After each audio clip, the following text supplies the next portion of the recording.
2024ರಲ್ಲಿ ಸಖತ್ ಸೌಂಡ್ ಮಾಡಿದಂತಹ ಜಸ್ಟಿಸ್ ಹೇಮಾ ಸಮಿತಿ ವರದಿ ಕೇರಳ ಸರ್ಕಾರಕ್ಕೆ ಸಲ್ಲಿಕೆಯಾಗಿರುವ ಬೆನ್ನಲೆಯಲ್ಲಿ ಖ್ಯಾತ ನಟ ನಿರ್ದೇಶಕ ನಿರ್ಮಾಪಕರ ವಿರುದ್ಧ ಲೈಂಗಿಕ ಕಿರುಕುಳದಂತಹ ಗಂಭೀರ ಆರೋಪಗಳು ಕೇಳಿಬಂದಿದ್ವು. ಮಾಲಿವುಡ್ ಮಾತ್ರವಲ್ಲದೆ ಬೇರೆ ಚಿತ್ರರಂಗದ ನಟಿಯರು ತಾವು ಅನುಭವಿಸಿದಂತಹ ಕಿರುಕುಳದ ಬಗ್ಗೆ ಧ್ವನಿಯನ್ನ ಎತ್ತಿದ್ರು.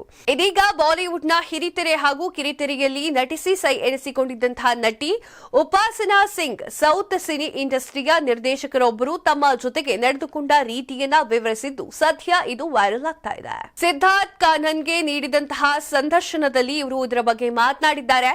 ಅನಿಲ್ ಕಪೂರ್ ನಾಯಕನಾಗಿ ನಟಿಸಿದ್ದಂತಹ ಸಿನಿಮಾಗೆ ಸೌತ್ ಸಿನಿ ಇಂಡಸ್ಟ್ರಿಯ ಖ್ಯಾತ ನಿರ್ದೇಶಕರೊಬ್ಬರು ನನ್ನನ್ನ ನಾಯಕಿಯಾಗಿ ಆಯ್ಕೆ ಮಾಡಿದ್ರು. ನಾನು ನಿರ್ದೇಶಕರ ಕಚೇರಿಗೆ ಭೇಟಿ ನೀಡಿದಾಗಲೆಲ್ಲ ನನ್ನ ತಾಯಿ ಅಥವಾ ಸಹೋದರಿಯನ್ನ ಕರೆದುಕೊಂಡು ಹೋಗ್ತಾ ಇದ್ದೆ. ಆ ಬಳಿಕ ಮುಂದೊಂದು ದಿನ ರಾತ್ರಿ 11:30ಕ್ಕೆ ಕರೆ ಮಾಡಿ ಮಾತನಾಡುವುದು ಇದೆ, ಹೋಟೆಲ್ಗೆ ಬನ್ನಿ ಅಂತ ಹೇಳಿದ್ದಾರೆ. ನನ್ನ ಬಳಿ ಕಾರ್ ಇಲ್ಲದ ಕಾರಣ ನಾನು ಹೋಗೋಕೆ ಸಾಧ್ಯವಾಗಿರಲಿಲ್ಲ.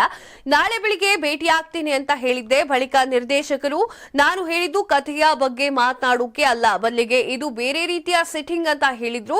ನಾನು ಇದಕ್ಕೆ ಒಪ್ಪಲಿಲ್ಲ. ಮಾರನೇ ದಿನ ಬೆಳಿಗ್ಗೆ ಬಾಂದ್ರಾದಲ್ಲಿರುವಂತಹ ಅವರ ಕಚೇರಿಗೆ ಹೋಗಿ ಪಂಜಾಬಿನಲ್ಲಿ ಬೈದು ಬಂದಿದ್ದೆ. ನಾನು ಜನರ ಬಳಿ ಅನಿಲ್ ಕಪೂರ್ ರೊಂದಿಗೆ ನಟನೆ ಮಾಡ್ತಾ ಇದ್ದೇನೆ ಅಂತ ಹೇಳ್ಕೊಂಡಿದ್ದೆ. ಆ ಬಳಿಕ ಈ ವಿಚಾರ ನನ್ನ ತಲೆಗೆ ಬಂತು. ಮನಸ್ಸಿಗೆ ತುಂಬಾ ಬೇಜಾರಾಗಿ 7 ದಿನಗಳ ಕಾಲ ರೂಮ್ನಿಂದ ಹೊರಗೆ ಬಂದಿರಲಿಲ್ಲ.